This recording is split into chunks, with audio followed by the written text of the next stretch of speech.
இந்திய ரயில்வேயை காப்பாற்றும் கருப்பு தங்கம் மொத்த இந்தியரும் தெரிந்து கொள்ள வேண்டிய சம்பவம் வெளிவந்தது. ஒரு சுவாரஸ்யமான உண்மையை சொல்கிறேன். நீங்கள் இன்று சென்னை முதல் மதுரை வரை ரயிலில் பயணம் செய்கிறீர்கள் என்று வைத்துக் கொள்ளுங்கள். நீங்கள் வாங்கிய டிக்கெட் 500 இருக்கலாம். ஆனால் அந்த பயணத்திற்காக இந்திய ரயில்வே செலவழித்த தொகை அதைவிட மிகவும் அதிகமாக இருக்கலாம். உண்மையில் ஒரு பயணிக்காக செலவிடப்படும் ஒவ்வொரு 100 ரூபாய்க்கும் ரயில்வே திரும்ப பெறுவது சுமார் 55 ரூபாய் முதல் 58 ரூபாய் வரை மட்டுமே. மீதமுள்ள தொகை நஷ்டமாகவே போகிறது. அப்படியென்றால் தினமும் கோடிக்கணக்கான மக்களை ஏற்றி செல்லும் இந்திய ரயில்வே எப்படி லாபத்தில் இயங்குகிறது? இதற்கான பதில் பயணிகள் அல்ல, நிலக்கரிதான். இந்திய ரயில்வேயின் வருவாய் முதுகெலும்பு பயணிகள் போக்குவரத்து அல்ல, சரக்கு போக்குவரத்து, அதிலும் குறிப்பாக நிலக்கரி.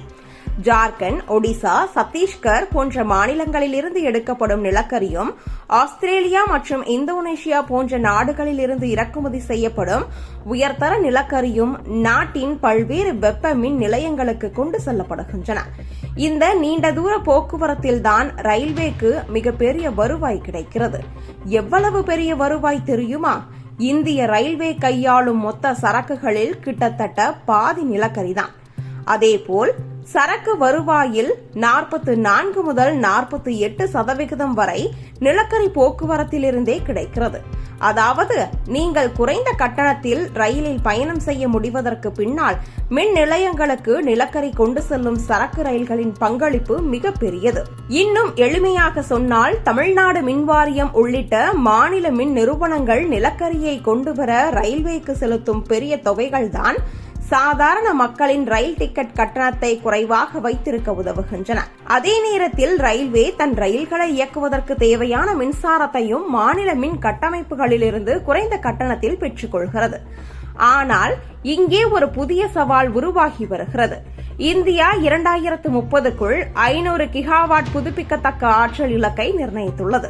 சூரிய மின்சாரம் மற்றும் காற்றாலை மின்சாரம் அதிகரித்தால் நிலக்கரியை சார்ந்த வெப்ப மின் நிலையங்களின் தேவை படிப்படியாக குறையலாம். அப்படி நடந்தால் நிலக்கரி போக்குவரத்தும் குறையும். நிலக்கரி சரக்குகள் குறைந்தால் ரயில்வேயின் முக்கிய வருவாய் ஆதாரமே பாதிக்கப்படும். இதனால்தான் இந்திய ரயில்வே இப்போதே மாற்று திட்டங்களை செயல்படுத்த தொடங்கியுள்ளது. நிலக்கரியை மட்டுமே நம்பாமல் பிற சரக்கு போக்குவரத்தை அதிகரிக்க முயற்சிக்கிறது. வந்தே பாரத் போன்ற பிரீமியம் ரயில்கள் மூலம் கூடுதல் வருவாய் ஈட்டுகிறது. மேலும் தானே ஒரு மின் உற்பத்தியாளராக மாறும் நோக்கில் ரயில்வே நிலங்களிலும் நிலைய கூரைகளிலும் மிகப்பெரிய சூரிய மின்சக்தி திட்டங்களை அமைத்து வருகிறது.